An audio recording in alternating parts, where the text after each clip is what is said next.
I want to share with you what fear is in terms of a meta program. Any emotion or different behaviors or understandings and awareness can actually be broken down into structure. So, fear has a structure, and in a meta program structure, fear is definitely moving away from. So, whenever we feel fearful of something, we tend to want to move away from that fear. But it is up to us to understand that we have the power to transform that state of being to anything that we want by understanding that we can completely disassociate with it. So, just using these two different types of meta programs, I completely understood that I was able to remove myself from that state of fear.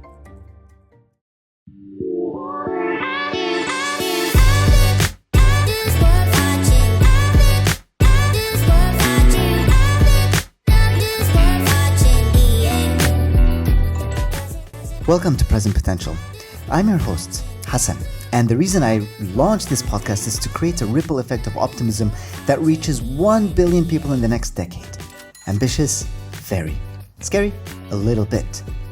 The aim of Present Potential is to empower listeners by sharing stories of individuals who've turned challenges into opportunities, proving that we all have untapped potential.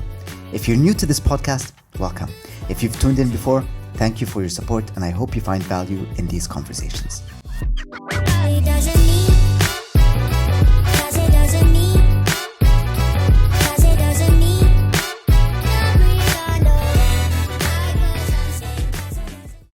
Welcome to another episode of Present Potential, where we listen to stories and ideas that prove to us that any limitations or obstacles are just that, limiting beliefs that we can overcome with the potential that we have at the moment. I'm your host, Hassan, and I'm so grateful and thankful for everyone for tuning in. Today, I'm going to be talking about an experience that I went through overcoming fear. And before we get into that, let's hear from the sponsor. What if great coaches can scale? I've teamed up with CoachBot.ai to build Alexis, my first coach agent on the world's first ethical AI coach marketplace, where expert coaches become coachpreneurs, building AI assistants that guide, support, and inspire growth seekers at scale. CoachBot helps coaches who care reach seekers who dare with trusted AI. Explore the future of coaching at coachbot.ai. Links are in the description. Last week, I went to a conference, and during the discussions, there was one person that really inspired me. She was talking about her own experience, and she's a thalassemia expert. Thalassemia is a blood disorder or disease that impacts the red blood cells, and people with severe thalassemia need to go through blood transfusions periodically.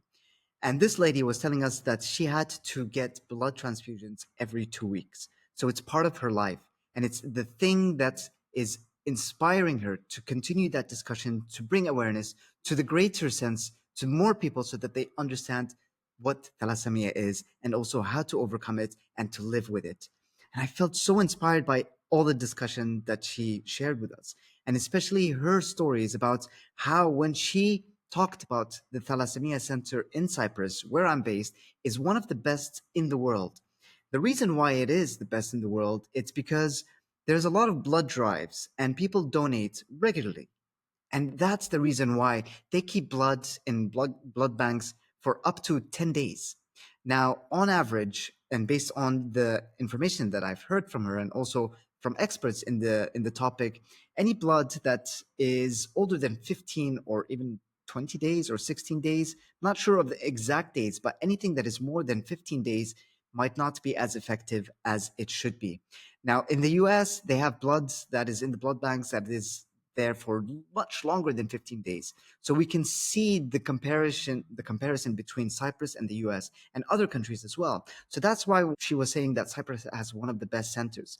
And the reason why there's blood is because we get contacted as blood donors to go and donate blood every so and often, every 3 months at least. And this is the reason why I decided to share with you this experience and story. After she shared her experience, I knew that I'm a blood donor. I've donated once. So that made me a blood donor.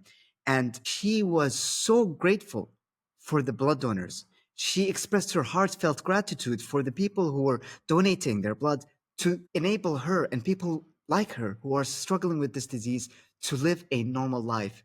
And it really touched me. Now, the blood donors in Cyprus get notified by text messages if they consent that they want to receive these text messages. So my wife and I usually get these messages every 3 months after we go and donate blood. So I've started receiving it maybe 2 months ago, and I've been putting it on the sideline because I was a little bit worried that if I go to donate blood, I might pass out or I might be worried or anxious or something might happen because the sight of blood might impact me.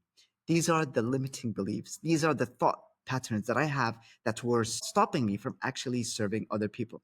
But upon listening to this inspiring lady's story, I felt determined to go and donate blood. Now, coincidentally, my wife told me that her building will be running a blood drive yesterday. And so she asked me if I wanted to go and donate blood. And I was thinking about it the whole day. I went for my morning walk and I kept thinking about whether I wanted to go to donate blood and how it would feel and what about the needles and the blood and how would I feel as well? Am I able to give blood? Because I'm worried that maybe I would pass out or something would happen. Eventually, I went and it was a great experience. The process into what you would expect to donate blood is you fill out a form and you explain when you last donated blood, if you have any diseases, if you've had any medication, if you went to the dentist, and if you've been taking any prescription drugs and anything of that sort. Then you are welcomed to take a sample of your blood to check for hemoglobin. And that's essential because they wanted to ensure that any people who are donating blood are able to donate blood because they want their blood to be healthy. What's the point of giving blood if it's not healthy? Now, in my previous experience, I had low hemoglobin, and that really put me into like a different environment and also a lot of different tests. But I'm not going to get into that now. So the first step was to complete the form and then go to get a hemoglobin test. So they tested it and everything was fine. And for me, that was great because about 3 weeks ago, I decided to change my diet, which I'll share with you when the moment comes. So I wanted to do a blood test to see how my iron level and my hemoglobin is. So this was already great for me because I can see that my body is actually responding well to the change in diet. And then you go and they test your heartbeat and your blood pressure to ensure that you're able to give blood. And everything was great. And the nurses there, they know me because the last time I went, I was so worried and anxious that I actually gave half of the blood required and I told them to stop because I was feeling anxious and worried and the room was starting to black out. So they understood that and they sensed it as well. So they saw me and they're like, "Oh, hi, Hassan. We know that you're a little bit anxious. So let's welcome you and take care of you." And they were so great in doing that. So after taking the blood pressure and making sure that everything's fine, you go and you sit or you lie down rather on a bed. And then they start taking the blood. And thankfully, my wife was also there. She just finished donating. So she was supporting me through that whole ordeal. Now, all throughout that, I was feeling scared. I was fearful of what can be and what I would experience or what the future can hold. As soon as I sat down and they started taking blood out, I felt okay. And after 5 or 10 minutes, we finished. And I was sitting there and I was feeling great. I was actually feeling a little bit sad because I've served so purposefully. And the image and the story that I had in my mind was this lady talking about how important it is to have fresh blood for her and people who are struggling with thalassemia or any blood diseases, or even if they're in the hospitals and need any blood, how amazing it would be for them.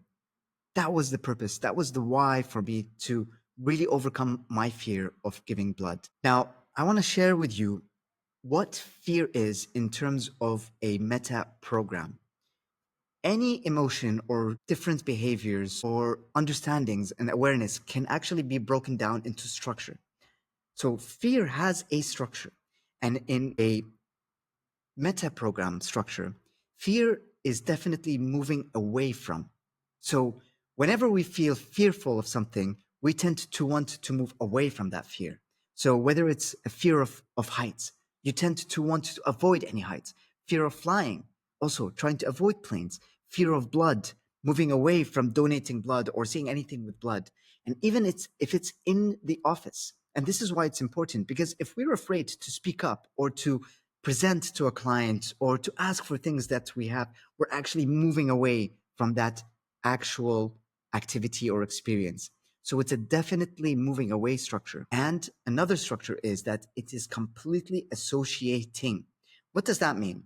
Associating means that you connect with the other person or item or experience completely. So you feel the experiences, your body responds to whatever is taking place, and you behave in a way that is already embodying what it is that you are associating yourself with. So if someone were to be told that we're going to be looking at a very scary snake today, and they have a fear of snake, they might already start experiencing that fear, even if there's no snake in the room. But because of them associating with that fear and moving away from that structure, they get to sense that they have that anxious feeling, their blood is pumping, their mind and body connected, actually not connected, but it's one. Mind, body, identifying that this is a fearful state. Now, this is what I was feeling. And I know that I was moving away from this fear. So, in order to go against this, I moved a little bit deeper to understand that this behavior is actually a way for me to overcome this moving away from by embracing the identity and the purpose of service. So immediately leaning into it actually removed that fear. So when I was there, I didn't feel fearful at all. It was up to the point when I went there that I was feeling fearful. But when I decided that I was going to go and I was going to lean into that challenge, it actually made me feel much stronger. And that's when we lean into the fear to be able to speak up in the companies that we serve, to raise different situations if we want to make those conversations happen that we've been reluctant to have them for such a long time, or to take that challenge that we've been afraid of. So understand that leaning into it and that it serves a higher purpose, because fear is a behavior. It's an emotion. It's not who we are. It's not what we do. It's not why we do it. It's much lower on the scale. So if we want to go deeper, we must understand that our identities are much more powerful than the fear itself. Now, the other structure that I shared was associating with. When I was there, my wife asked me, do you want to meditate to put your mind at ease? Now, I've been meditating and understand the structure of how I can move introspectively or extrospectively. So basically bringing my awareness inwards or outwards. Now, when I was in that moment, I knew that if I were to bring my attention inwards, to be completely associated with what was happening, to notice the blood flowing from my arm and going into that packet, or to notice that I'm lying down in this bed and also giving blood and feeling my heartbeat and my blood pressure maybe changing, that would create anxiety and also impact the connection between myself and what is taking place in that environment. So instead, I didn't meditate, but I reframed my focus to something that is completely not associated with that circumstance. What does that mean? I actually started talking to my wife about my day and what I did and the things that I have already accomplished in the morning. And I also told her what I was thinking about. And I showed her one of the tasks that I wanted to complete during the day, which was to improve the AI functionality within my business sense. And that is one of the reasons that I've partnered with CoachBot.ai. But that's a different story. So I was talking to her about that, to completely disassociate with what was going on in the moment. And that completely helped me to remove myself from that environment. But the reason I'm sharing this with you is because it's so important to become aware that these things happen, that we experience any type of emotion because of whether it is an external circumstance or if we have that emotional instinct that triggers this state of mind. But it is up to us to understand that we have the power to transform that state of being to anything that we want by understanding that we can completely disassociate with it.